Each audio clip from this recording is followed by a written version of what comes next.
तो दोस्तों आपका स्वागत है। दोस्तों आज की वीडियो में हम कंपाउंड इंटरेस्ट और सिंपल इंटरेस्ट से रिलेटेड क्वेश्चंस को ट्रिक की मदद से करेंगे। तो वीडियो में आप अंत तक बने रहिए। तो वीडियो स्टार्ट करते हैं। तो दोस्तों यहाँ पर जो स्टेटमेंट सिंपल इंटरेस्ट से रिलेटेड क्वेश्चंस की है उसी टाइप की स्टेटमेंट हमारी कंपाउंड इंटरेस्ट से रिलेटेड क्वेश्चन में होगी, पर दोनों का करने का तरीका अलग अलग होगा। तो सबसे पहले देखते हैं सिंपल इंटरेस्ट से रिलेटेड क्वेश्चंस को। तो पहला क्वेश्चन हमारा क्या कहता है, कितने वर्ष में कोई राशि 10% वार्षिक साधारण ब्याज की दर से अपने से 4 गुना हो जाएगी। तो दोस्तों यहाँ पर आपको ये वाला फॉर्मूला यूज करना है। तो फॉर्मूला क्या कहता है हमारे पास, समय बराबर गुनी माइनस 1 बटे में दर गुना 100। तो यहाँ पर गुनी का मतलब क्या है कि राशि कितनी गुना हो रही है। ठीक है, अगर आपको दर दी हुई है तो दर यहाँ पर लिख देंगे और समय निकाल लेंगे। अगर आपको समय दिया हुआ है तो समय को यहाँ पे लिख देंगे और दर निकाल लेंगे। तो यहाँ पर हमें समय निकालना है तो समय लिख लेते हैं। यहाँ पर समय बराबर गुनी माइनस 1, यानी कितना गुना हो रही है राशि, 4 गुना। तो 4 माइनस 1 बटे में क्या है दर, दर कितनी है हमारी पास 10%। तो 10 गुना में क्या है 100, तो 100 लिख देते हैं यहाँ पर। ठीक है, अब इसको आगे सोल्व करते हैं। 4 में से 1 गया, कितना बच गया 3, 3 बटे में 10 गुना में 100। ठीक है, 1 0 से 1 0 कट गया। तो हमारे पास समय कितना आ गया, 3 गुना में 10 यानी 30 वर्ष। ठीक है, तो ऑप्शन बी आपका आंसर हुआ। तो अगर आपको इस क्वेश्चन में थोड़ा भी डाउट है तो अगले क्वेश्चन में वो बिल्कुल क्लियर हो जाएगा। तो चलिए अगले क्वेश्चन को देखते हैं। तो चलिए सेकंड क्वेश्चन को देखते हैं। पिछले क्वेश्चन में आपको थोड़ा भी डाउट रहता है तो यहाँ पर वो बिल्कुल क्लियर हो जाएगा। तो सेकंड क्वेश्चन क्या कहता है, साधारण ब्याज की किस दर से कोई मूलधन 10 वर्ष में 3 गुना हो जाएगा। तो पिछले क्वेश्चन में आपको समय निकालना था, यहाँ पर आपको दर निकालनी है। तो आपने सिंपली क्या करना है, जो समय दिया हुआ है आपको वो समय हम यहाँ पर लिख देंगे और दर निकाल लेंगे। फॉर्मूला सेम टू सेम रहेगा, दर बराबर गुनी माइनस 1 बटे में समय गुना 100। तो ये फॉर्मूला आपको याद कर लेना है। तो दर क्या होगी हमारे पास, दर बराबर गुनी यानी राशि कितनी गुनी हो रही है, तो 3 गुनी हो रही है। 3 माइनस 1 लिख दिया हमने, बटे में समय, समय कितना है 10 वर्ष। ये देखो यहाँ पर 10 वर्ष दिया हुआ ना, तो 10 गुना में कितना है 100, तो 100 लिख देंगे हम यहाँ पर। ठीक है, अब 3 में से 1 गया, हमारे पास कितना बच जाएगा 2 बच जाएगा, 2 बटे में 10 गुना 100। ठीक है, अब 1 0 से ये 1 0 कट गया, हमारे पास क्या बच जाएगा 10 गुना में 2 यानी 10 दूनी 20। तो 20% आपकी दर हुई। तो दोस्तों आपको सिंपली ये याद रखना है, अगर आपको समय दिया हुआ है तो आप यहाँ पर समय लिख देंगे और आप दर निकाल लेंगे। अगर आपको दर दी हुई है तो आप दर यहाँ पर लिख देंगे और समय निकाल लेंगे। ठीक है, तो चलिए अगले क्वेश्चन को देखते हैं। उम्मीद है ये आपको समझ में आ रहा होगा। तो चलिए क्वेश्चन नंबर 3 को देखते हैं। बड़ा ही इंपॉर्टेंट क्वेश्चन है। तो क्वेश्चन नंबर 3 क्या कहता है, कोई धनराशि 10 वर्ष में अपने से 2 गुना हो जाती है, साधारण ब्याज की उसी दर से वह अपने की 3 गुना कितने वर्ष में होगी। तो सबसे पहले आप यहां तक की स्टेटमेंट देखें। ठीक है, तो कोई धनराशि 10 वर्ष में अपने से 2 गुनी हो रही है, तो हमें क्या निकालना है यहाँ पे, हम यहाँ पे सबसे पहले साधारण ब्याज की दर निकाल लेते हैं। तो ये क्वेश्चन भी साधारण ब्याज का है ना, तो यहाँ पर हम साधारण ब्याज की सबसे पहले दर निकाल लेते हैं। तो दर बराबर क्या होगा, तो यहां तक की स्टेटमेंट हम पढ़ेंगे। सबसे पहले 10 वर्ष में अपने से 2 गुना हो जाती है, तो 2 गुना 2 लिख देंगे यहाँ पे, गुनी की जगह क्या आ जाएगा 2 माइनस 1 बटे में क्या हमारे पास 10 वर्ष यानी समय है, तो 10 लिख देंगे हम यहाँ पर। 10 वर्ष दिया हुआ है ना यहाँ पे, तो 10 वर्ष लिख दिया, गुना में 100।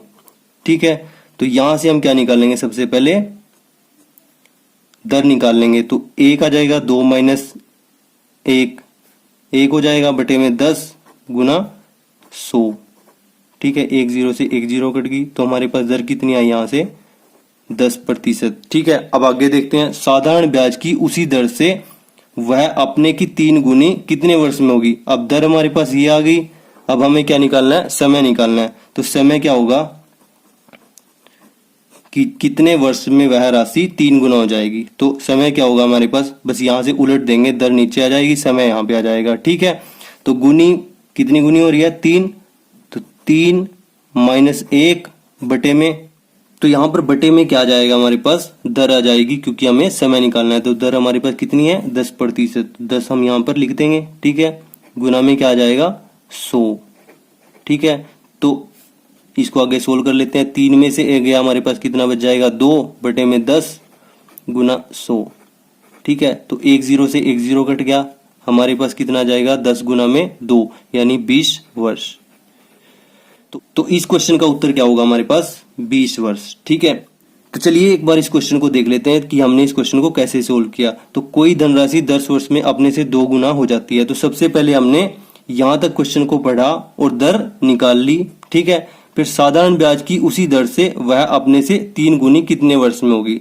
अब सिंपली हमें समय निकालना था, तो दर को यहां पर रख देंगे और फॉर्मूला सेम टू सेम रहेगा और इस तरीके से हम समय निकाल लेंगे। तो 20 वर्ष आपका उत्तर होगा। तो चलिए अगले क्वेश्चन को देखते हैं। तो दोस्तों चलिए क्वेश्चन नंबर 4 को देखते हैं। दोस्तों यहां से हम कंपाउंड इंटरेस्ट से रिलेटेड क्वेश्चन को सोल्व करेंगे। तो कंपाउंड इंटरेस्ट के जो क्वेश्चन है वो भी सेम टाइप के हैं। तो चलिए क्वेश्चन नंबर 4 पढ़ते हैं। एक धनराशि चक्रवृद्धि ब्याज की दर से 10 वर्ष में 2 गुनी हो जाती है, तो यह कितने वर्ष में 8 गुनी होगी। दोस्तों जो हमने साधारण ब्याज में फॉर्मूला यूज किया था, यहाँ पर अलग तरीके से हम इस क्वेश्चन को सोल्व करेंगे, उस तरीके से हमने यहाँ पर नहीं सोल्व करना। तो हम क्या करेंगे, तो 10 वर्ष को ऐसे लिख देंगे, 10 वर्ष कितना गुना हो रही है 10 वर्ष में 2 गुनी। ठीक है, ये लिख दिया हमने यहाँ पर ऐसे 10 वर्ष में 2 गुनी हो जाती है, तो यह कितने वर्ष में 8 गुनी होगी। तो हमें क्या दिया हुआ है 8 गुना दिया हुआ है, तो 8 गुना को लिख देंगे यहाँ पे 8 गुनी। ठीक है, हमें वर्ष यहाँ पर दिए हुए नहीं है, तो वर्ष को ऐसे खाली छोड़ देंगे। ठीक है, अब क्या करना है हमें, अब 2 को देखना है कि 2 की हम कितनी बार गुना करें कि वो 8 बने। ठीक है, 2 की कितनी बार गुना करें कि वह 8 बने। तो ये क्या होता है 2 गुना में 2 यानी 2 की पावर 3 क्या होता है 8 होता है। तो 2 की पावर 3 हम यहाँ पे लिख देंगे ऐसे 2 की पावर 3। ठीक है, अब आपको कुछ नहीं करना, अब आपका क्वेश्चन सोल्व हो चुका है। आपको क्या करना है, इस 3 की गुना कर देनी है 10 के साथ। ठीक है, तो 10 गुना में 3 क्या बनेगा ये 30 वर्ष। ठीक है, तो यही आपका उत्तर होगा। तो ऑप्शन नंबर ए आपका उत्तर होगा। तो आपने क्या किया, यहाँ पे 10 वर्ष लिख दिया, 10 वर्ष में 2 गुना हो रही है, ये स्टेटमेंट लिख दिया आपने। अब आगे क्या किया आपने कि 8 गुना हो रही है कितने वर्षों में, ये आपको नहीं पता था। तो आपने क्या किया, यहाँ पे 2 की पावर निकाल ली जो 8 बनता है। तो 2 की पावर कितनी होगी कि जिससे 8 बनेगा, तो 2 की पावर 3 होगी। अब जो यहाँ पे 3 है, 3 की गुना हमने सिंपली इस 10 से कर दी और हमारा उत्तर 30 वर्ष आ गया। आई होप ये क्वेश्चन आपको बिल्कुल समझ में आ गया होगा। अगर आपको थोड़ा भी डाउट रहता है तो अगले क्वेश्चन में वो क्लियर हो जाएगा। तो चलिए अगले क्वेश्चन को देखते हैं। तो चलिए क्वेश्चन नंबर 5 को देखते हैं, जो इस वीडियो का अंतिम क्वेश्चन है। तो क्वेश्चन नंबर 5 क्या कहता है, कोई धनराशि चक्रवृद्धि ब्याज की दर से 5 वर्ष में 3 गुनी हो जाती है, उसी दर से यह स्थायी गुनी कितने वर्षों में होगी या कब होगी। ठीक है, तो सेम टू सेम क्वेश्चन है जैसा हमने क्वेश्चन नंबर 4 किया था, चक्रवृद्धि ब्याज का क्वेश्चन है। तो लिख लेते हैं 5 वर्ष में कितनी हो रही है, 5 वर्ष कितनी गुना हो रही है इसमें 3 गुनी, 3 गुनी लिख दी यहाँ पे। ठीक है, अब उसी दर से स्थायी गुनी कब होगी। अब हमें समय तो नहीं पता, तो समय को ऐसे खाली छोड़ देंगे और कितना गुनी हो रही है 27 गुनी। ठीक है, स्थायी गुनी को लिख देंगे। अब सिंपली करना है, क्या करना है हमें यहाँ पर, अब 3 की कितनी पावर करनी होगी कि वह स्थायी बने। तो 3 की कितनी पावर होती है, 3 की कितनी बार गुना होती है, 3 गुना में 3 गुना में 3, 3 तिया 9, 9 तिया 27। तो 3 की पावर कितनी बनी ये 3 की पावर 3। ठीक है, तो 3 की पावर 3 को हम यहाँ पर लिख देंगे 3 रेज़ टू द पावर 3। अब ये क्वेश्चन बिल्कुल सिंपल हो गया। अब आपको क्या करना है, इस 3 की गुना करनी है 5 से और आपका आंसर आ जाएगा। तो 5 गुना में 3 ये कितना बनाएगा 15, 15 वर्ष। तो 15 वर्ष आपका उत्तर हुआ, ऑप्शन सी आपका उत्तर हुआ।